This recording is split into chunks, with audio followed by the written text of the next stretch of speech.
శ్రీ గురుభ్యో నమః. శ్రీమద్భాగవతమునకు మాస్టారు ప్రసాదించిన వివరణను చెప్పుకుంటూ ఉన్నాము. అందులో భాగంగా స్వయంభవ మనువు వెతుక్కుంటూ కర్దముని దగ్గరికి వచ్చాడండి. కర్దమ ప్రజాపతికి నమస్కరించాడు. ఆ సందర్భంలో ఉన్నాము. తన ఇంటికి చుట్టమై వచ్చిన మనువును ఆదరించి కర్దముడు అర్ఘ్యపాద్యాది విధులతో సంతుష్టుని గావించెను. అంతకు పూర్వమే విష్ణువు తన్ను ఆదేశించిన విధమును స్మరించి మనువుతో ఇట్లనెను.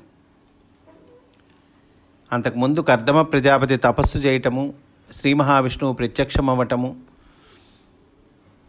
ఆయనకి కర్దమునికి చేయవలసినటువంటి విధి చెప్పటము, ఇవన్నీ మనకు తెలుసు. అంతకు పూర్వమే విష్ణువు తన్ను ఆదేశించిన విధమును స్మరించి మనువుతో ఇట్లనెను. సద్గుణమూర్తి, నీవు భగవద్భక్తుడవు. నీవు ఇట్లు పర్యటనము చేయుట ఎల్ల సజ్జనులను స్వీకరించి దుష్టులను శిక్షించుట కొరకే. నీవు పుణ్యపురుషుడవు. నీ యందు సూర్యుడు, అగ్ని, వాయువు, యముడు, వరుణుడు, ఇంద్రుడు అంశలుగా వర్తించుచున్నారు. కనుక నిన్ను విష్ణుని స్వరూపముగా దర్శించి భక్తి గౌరవములతో నమస్కరించుచున్నాను.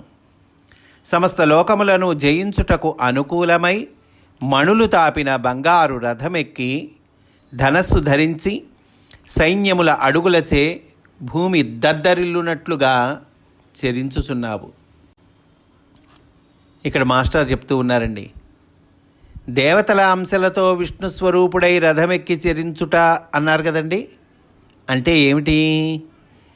పంచభూతములతో వాని అధిదేవతలతో మనస్సునకు అధిపతి అయిన ఇంద్రునితో కూడియున్న శరీరము ధరించి తిరుగుట అదండి.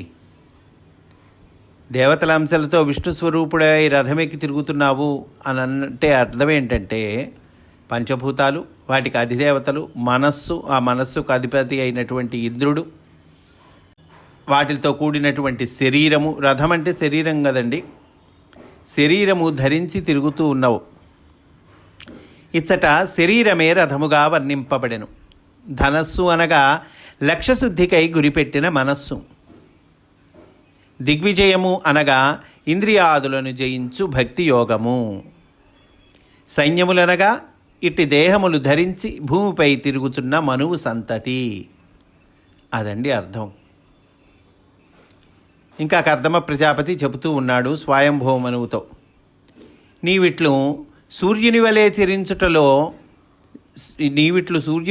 చెరించుటయే లేనిచో బ్రహ్మచే కల్పింపబడిన వర్ణాశ్రమ ధర్మములు ఎందో నిద్రపోయి ఉండేటివి.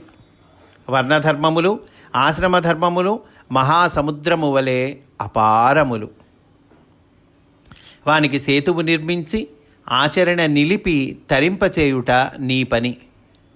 అట్టి ధర్మాచరణము లేనిచో మానవులు సంకరులై దొంగతనము మొదలగు లక్షణములు కలిగి నశించి ఉండేడివారు.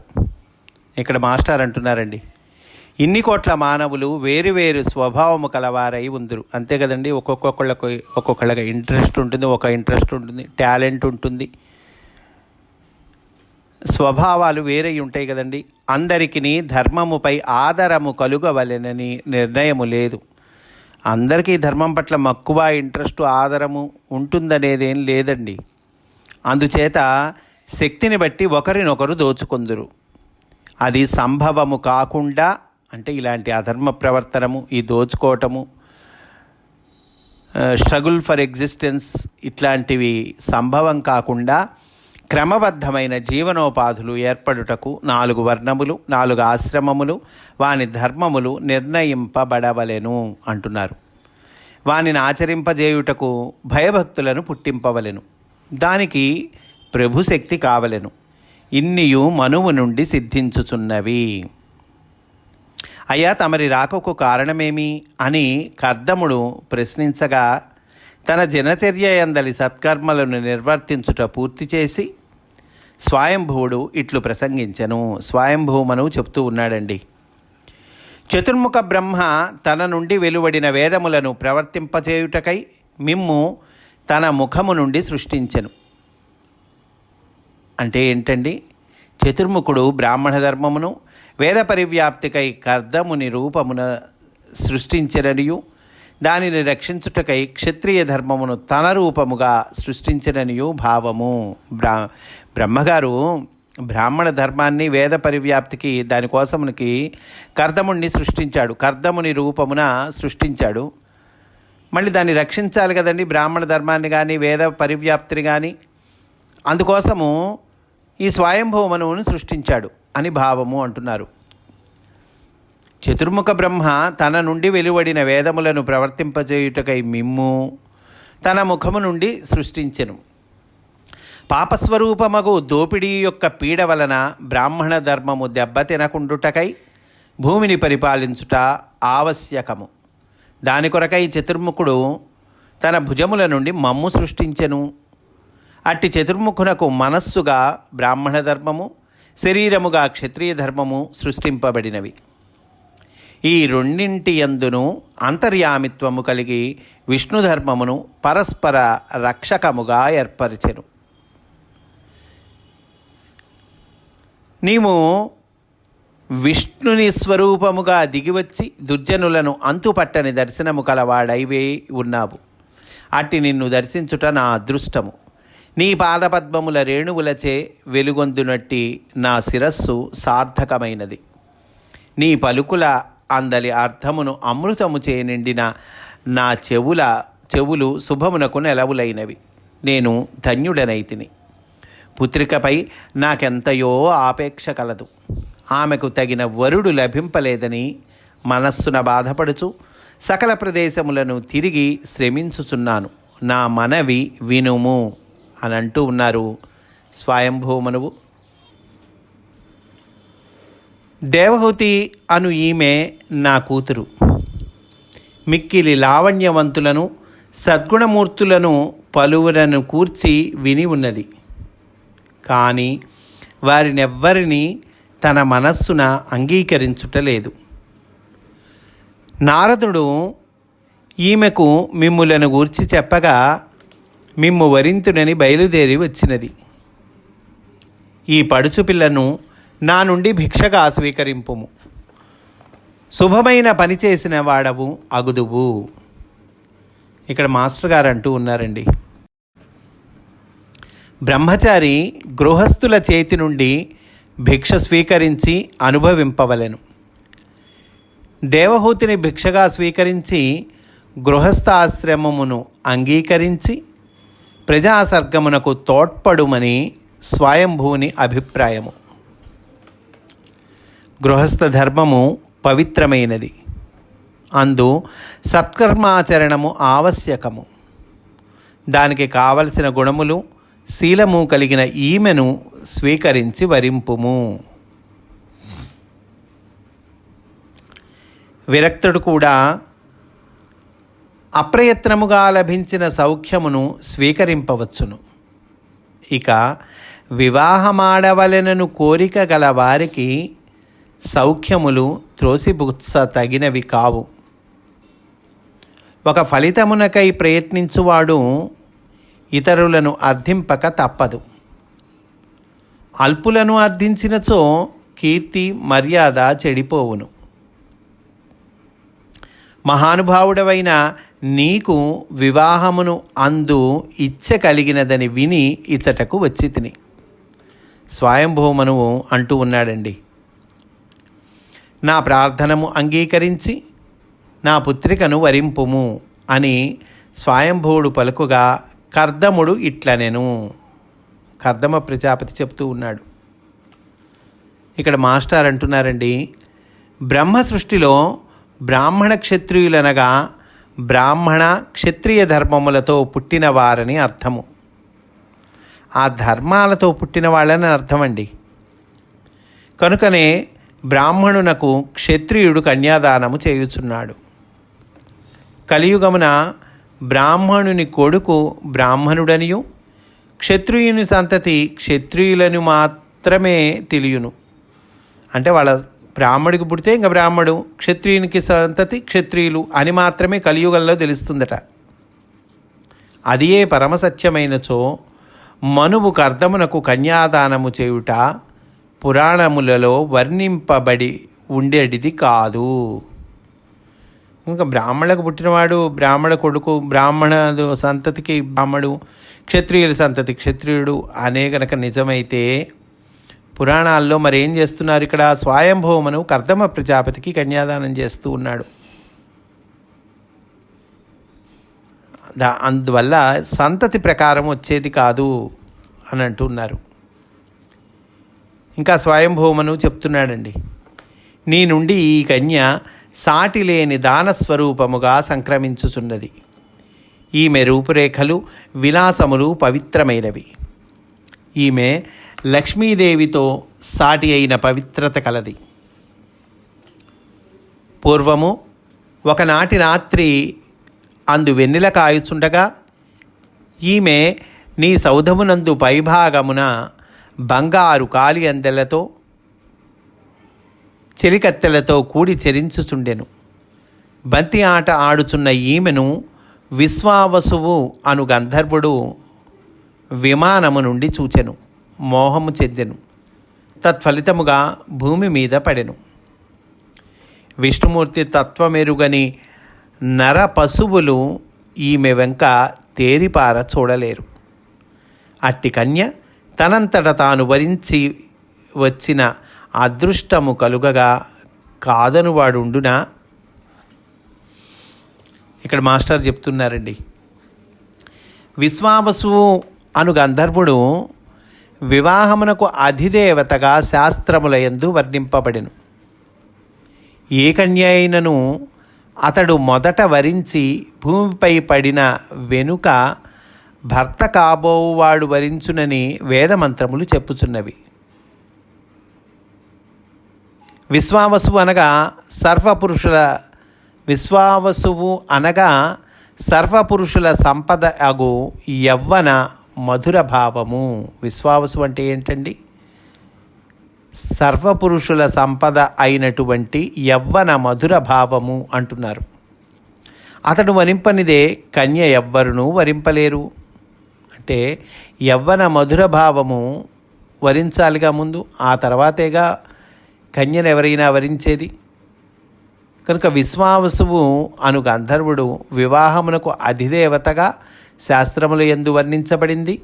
ఏ కన్య అయినా కూడా అతడు మొదట వరించి భూమిపై పడిన వెనుక భర్త కాబోవాడు వరించునని వేదమంత్రాలు చెబుతూ ఉన్నాయి. దీని అర్థం ఏమిటయ్యా అంటే కనుక సర్వపురుషుల సంపదయగు యవ్వన మధుర భావము ముందు వరించాలి, ఆ తర్వాతే ఆ కన్యను ఎవరైనా వరిస్తారు. అదయ్యా అర్థం అంటున్నారు.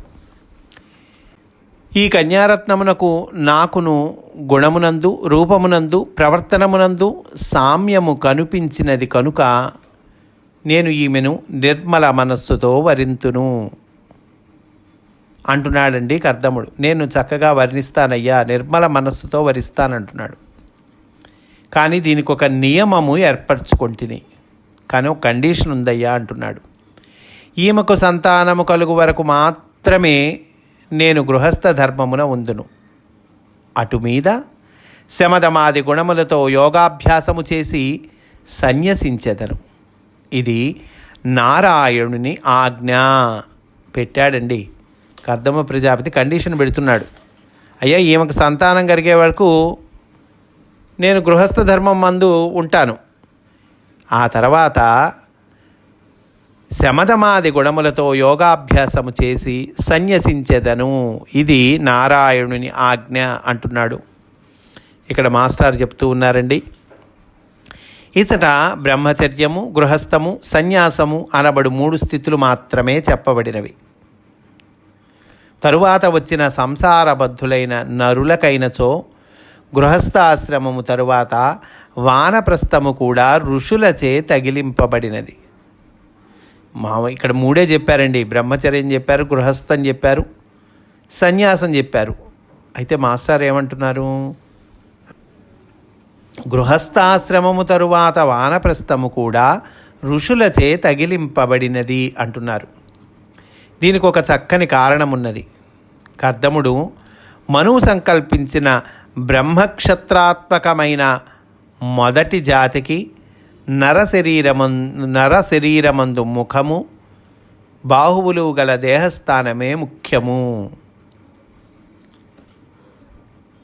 మొదటి జాతికి నరశరీరమందు ముఖము, బాహువులు గల దేహస్థానము అదటండి ముఖ్యము. అనగా గర్భధారణ కొరకు ఏర్పడిన భాగములు దేవకార్యముగు ప్రజాసర్గము కొరకే కానీ వ్యక్తుల కోరికల కొరకు కాదు. అట్టి మానవజాతికి వైరాగ్యము సహజము. వానికి వైరాగ్యము పేనుకొనుటకై వానప్రస్థం అక్కర్లేదు.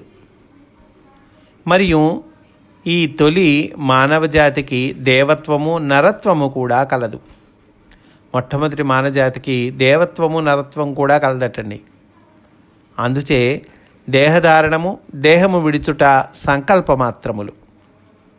సంకల్పంతోనే దేహాన్ని ధరించటం, సంకల్పంతోనే దేహాన్ని విడవటం. అవి పెద్ద సంఘటనలు కావు.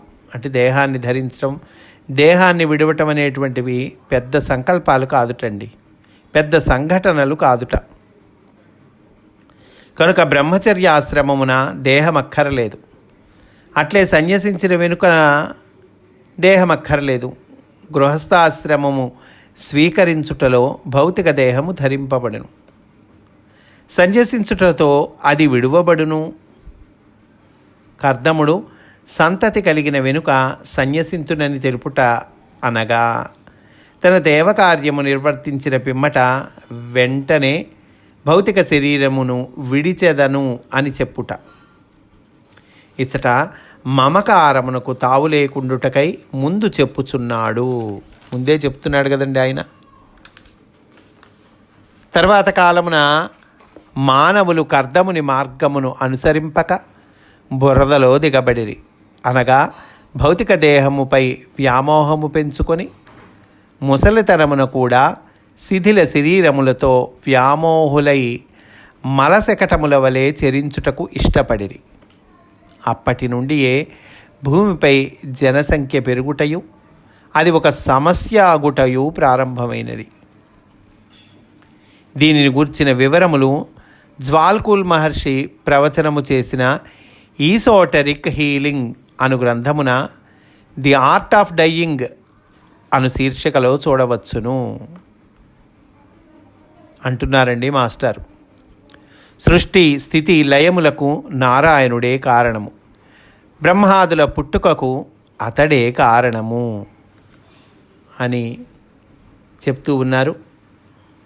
కనుక వారి ఆజ్ఞను ఉల్లంఘింపరాదు. కర్దముడిట్లు పలుకగా మనువు తన భార్యతోనూ పుత్రికతో సంప్రదించి వారి అభిప్రాయమును తెలుసుకొని మునిపెట్టిన నియమములన్నీ అంగీకరించి సంతోషముతో శాస్త్రోక్తముగా కర్దమునకును దేవహూతికిని వివాహము చేయించెను. అప్పుడు శతరూపాదేవి కూతురునకు అల్లునకు వివాహ జీవితమునకు కావలసిన విలువ గల సామగ్రిని బహుకరించి ఆ బహుమానమునకు పారిబర్హము అని పేరు పెట్టెను అని అంటూ ఉన్నారండి. అసలు పారిబర్హం అంటే ఏమిటి? ఈ విషయాలన్నీ మనము రేపటి రోజున చెప్పుకుందాము అని సవినయంగా మనవి చేసుకుంటూ స్వస్తి. వాసుదేవ.